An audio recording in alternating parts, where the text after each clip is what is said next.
রাঙ্গার সামনে দিয়ে একলব্যের মাথায় বন্দুক ঠেকিয়ে সন্ত্রাসীরা আবার একলব্যকে কিডন্যাপ করে চলে গেল আর কান্নায় ভেঙে পড়ল রাঙ্গা। হ্যাঁ বন্ধুরা, এমনটা হতে চলেছে আজকের পর্বে। বিস্তারিত জানতে ভিডিওটিতে লাইক দিয়ে চ্যানেলটিকে সাবস্ক্রাইব করে পুরো ভিডিওটি তোমরা দেখতে থাকো। গল্পের শুরুতে আমরা দেখতে পারবো একলব্য প্লেনটা ল্যান্ডিং করার চেষ্টা করছে। এইদিকে সন্ত্রাসী দলের টিমরা বারবার করে সেটা দেখতে চেষ্টা করে আর বলতে লাগলো কিছুক্ষণের মধ্যে কিন্তু ফ্লাইটটা কিন্তু ল্যান্ডিং করবে। তার মধ্যে কিন্তু আমাদের সমস্ত জিনিসপত্রগুলি সেখান থেকে সরিয়ে ফেলতে হবে। কোটি কোটি টাকার জিনিস কিন্তু আমাদের সেখানে আছে। আর তারা বারবার করে দূরবীন দিয়ে দেখার চেষ্টা করতে থাকে আর দেখতে পায় যে ফ্লাইটটা ল্যান্ডিং করার সময় এসে গেছে। তখন বলতে লাগলো সবাই কিন্তু রেডি থাকবে। তাড়াতাড়ি করে আমাদের সমস্ত মালপত্রগুলি সেখান থেকে সরিয়ে ফেলতে হবে। এইদিকে পুলিশের পুরো টিম সেখানে গিয়ে চারিদিক থেকে ঘিরে ফেলেছে। আর রাঙা আর সত্যজিৎ স্যারও সেখানে গিয়ে হাজির হয়। তখনই সেখানে থাকা একজন পুলিশ ইন্সপেক্টর বলতে লাগলো, "স্যার, উনি কে? উনি কেন এখানের তীর ধনুক নিয়ে এসব কি শুরু করে দিচ্ছেন? স্যার, উনি বুঝতে পারছেন না কেন? এটা একটা সেনসিটিভ জায়গা, তার মধ্যে উনি তীর ধনুক নিয়ে এমন করছেন কেন?" তখনই সত্যজিৎ বাবু বলতে লাগলো, "শুনুন, উনি পুলিশের হয়ে কাজ করেন। উনি যে তীর ধনুকটা দিয়ে কাজ করছে দেখতে পাচ্ছেন না? এই তীর ধনুকটা দিয়ে কিন্তু অনেক ক্রিমিনালকে মেরে শায়েস্তা করে দিয়েছে। তাই উনাকে কিছু বলবেন না। উনি আমাদেরই লোক। আর উনার স্বামী অনেক বড় বিপদের মধ্যে আছে। সেইজন্য উনি আমাদের সাথে এসেছেন।"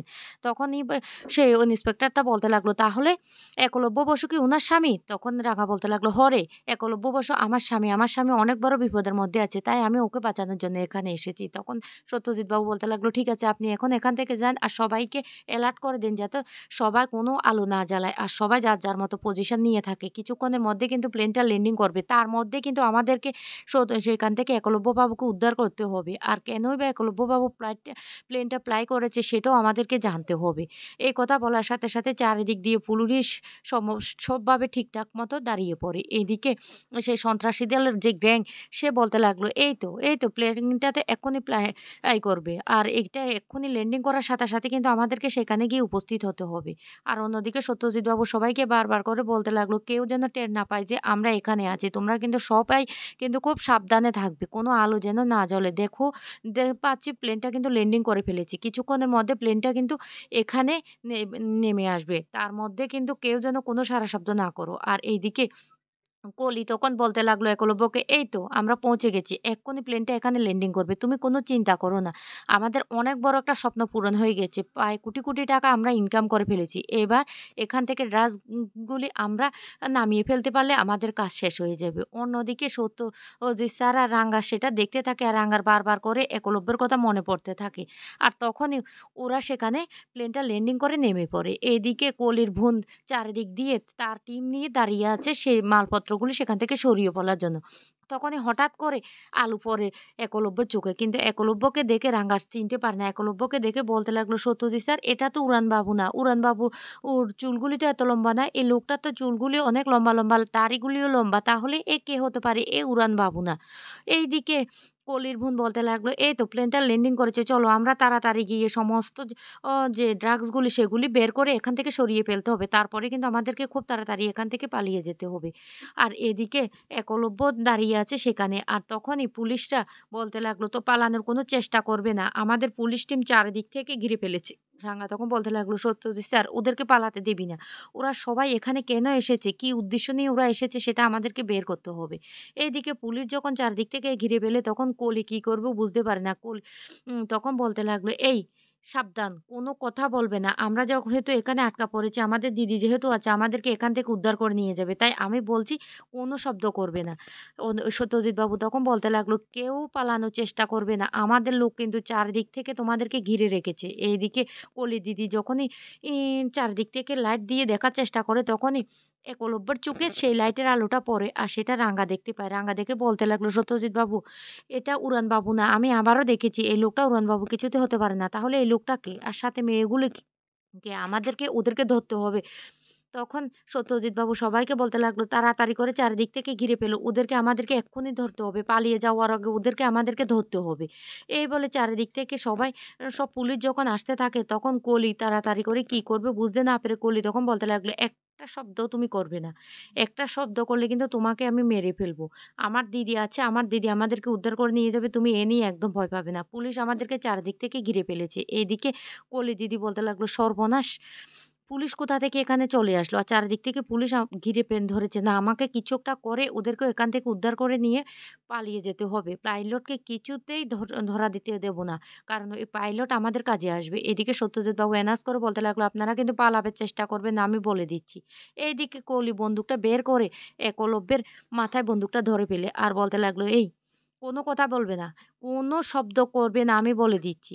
অন্যদিকে রাঙা তখন সত্যজিৎ বাবুকে বলতে লাগলো, "সত্যজিৎ স্যার আমি না ওই লোকটা কে সেখানে গিয়ে একবার জিজ্ঞেস করি। আর আমার উড়ান বাবুটা কোথায় আছে সেটাও আমি ওর মুখ থেকে বের করব।"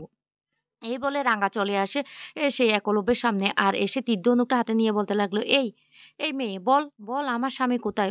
আমার উড়ানবাবু কোথায়? একলব্য বাবু আমার স্বামী, ও কোথায়?" কিন্তু একলব্য কিছু বলতে পারে না। কলি বারবার করে থ্রেট দিতে থাকে আর বলতে লাগলো, "শুনো, কিছুক্ষণের মধ্যে কিন্তু তোমার বউ বিধবা হয়ে যাবে। তুমি যদি একটা শব্দ করো, তাই বলছি কোনো কথা বলবে না।" একলব্য তখন ভয় পেয়ে যায় আর রাঙাকে বাঁচানোর জন্য একলব্য তখন কোনো শব্দই করে না। একলব্য কোনো কিছু বলছে না দেখে রাঙা বারবার চিৎকার করে বলতে থাকে, "এই তাড়াতাড়ি বল আমার উড়ানবাবু কোথায় বল, না হলে কিন্তু আমি তীর দিয়ে তোদেরকে ফালা করে দেব। ফালা করে দেব।" তখনও কিন্তু কোনো কথা বলে না। তখন রাঙা যে কলির পায়ে একটা তীর মেরে দেয়। আর তীরের আঘাতটা খাওয়ার সাথে তখনই কলির দিদি বলতে লাগলো, "আমাকে যেকোনো একটা ব্যবস্থা করতে হবে।" এদিকে সত্যজিৎ বাবু চারিদিক দিয়ে পুলিশের দিয়ে ঘেরাও করে ফেলে ওদেরকে আর বলতে লাগলো, "ওদের কাউকে পালাতে দিলে চলবে না। আমাদেরকে সবাইকে এখান থেকে ধরে নিয়ে যেতে হবে।" কিন্তু একলব্য কোনো কথাই বলে না। আর বারবার করে তখনই রাঙা বলতে লাগলো, "এই আমার উড়ানবাবু কোথায়? আমার উড়ানবাবু কোথায়? বল তোরা বল, আমার উড়ানবাবুকে কোথায় তোরা আটকে রেখেছিস?" কিন্তু একলব্য কোনো কথা বলে না। একলব্য রাঙার দিকে তাকিয়ে থাকে। তখনই চালাকি করে সন্ত্রাসী দলের গ্যাং সেখানে একটা বোমা ফেলে দেয়। আর বোমাটা ফেলার সাথে চারিদিক এতটা ধোঁয়াময় হয়ে যায়, তখনই রাঙা বলতে লাগলো, "সত্যজিৎ স্যার ওরা পালিয়ে যাবে। ওদেরকে কিছুতে পালাতে দেওয়া যাবে না। ওদেরকে পালাতে দিলে আমরা আমাদের উড়ানবাবুকে কিছুতে খুঁজে পাবো না।" কিন্তু তখন এত ধুঁয়ো ছিল যে কাউকে দেখা যাচ্ছিল না। আর এই সুযোগ বুঝে সন্ত্রাসী দলের গ্যাং তার বোন এবং একলব্যকে সেখান থেকে নিয়ে পালিয়ে যায়। আর তখন পুলিশ এসে বলতে লাগলো, "ওরা তো পালিয়ে গেছে। আর এখানে দেখছি অনেক নেশা জাতীয় জিনিস, হাজার কোটি টাকার জিনিস।"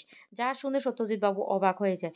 এরপরে সত্যজিৎ রাঙ্গাকে নিয়ে বাড়িতে চলে আসে। আর সেখানে আসলে একলব্যের মা খুব খুশি হয়ে যায়। আর বলতে লাগলো, "রাঙ্গা তুই এসেছিস? তুই আমার ছেলেকে নিয়ে এসেছিস? আমার আক্কু কোথায়?" কিন্তু আক্কুকে দেখতে না পেয়ে বলতে লাগলো, রাঙা বল তুই কি আমার আক্কু কোথায়?" তখনই রাঙা কান্নাকাটি করতে থাকে আর বলতে লাগলো, "মা আমি পারলাম না রে। ওখানে একজন পাইলট এসেছিল কিন্তু ওর তো লম্বা চুল, লম্বা দাড়ি, কপালে তিলক। ও তো আমাদের উড়ানবাবু হতে পারে না।" সত্যজিৎ বাবুও তখন বলতে লাগলো, "হ্যাঁ, ও উড়ানবাবু হতে পারে না। কিন্তু কোথায় আছে একলব্য সেটা তো আমাদেরকে খুঁজে বের করতে হবে।" তখনই একলব্যের মা খুব কান্না করতে থাকে আর বলতে লাগলো, "রাঙা তুই পারলি না। তুই পারলি না আমার ছেলেকে বাঁচিয়ে আনতে।" আর তখন সেখানে বৃন্দা আর ময়নাও চলে আসে। বৃন্দা তখন বলতে লাগলো, "আপনারা কি বলছেন বুঝতে পারছি না।" একলব্য তখন সত্যজিৎ বাবু বলতে লাগলো, "শুনুন, একলব্য যেখানে থাকুক না কেন, আমাদের মনে হয় একলব্যকে খুঁজে বের করা খুব জরুরি। আর ওই মেয়েগুলি সেখানে কেন এসেছে সেটাই তো বুঝতে পারছি না। আর সেখানে না অনেক নেশা জাতীয় জিনিস পাওয়া গেছে।" রাঙা তখন কান্নাকাটি করতে থাকে আর বলতে লাগলো, "মা সেখানে অনেক গোলাগুলি হয়েছে।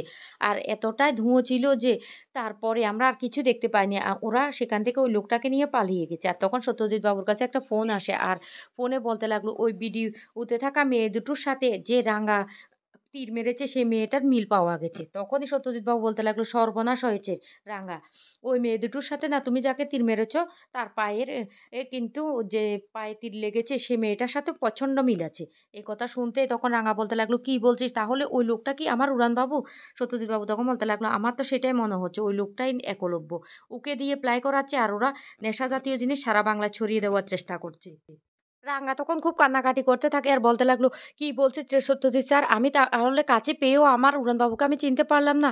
ওরা উড়ানবাবুকে কোথায় নিয়ে গেছে? ওই মেয়ে দুটো উড়ানবাবুকে কোথায় নিয়ে গেছে?" সত্যজিৎবাবু তখন বলতে লাগলো, "রাঙা তুমি একদম চিন্তা করবে না।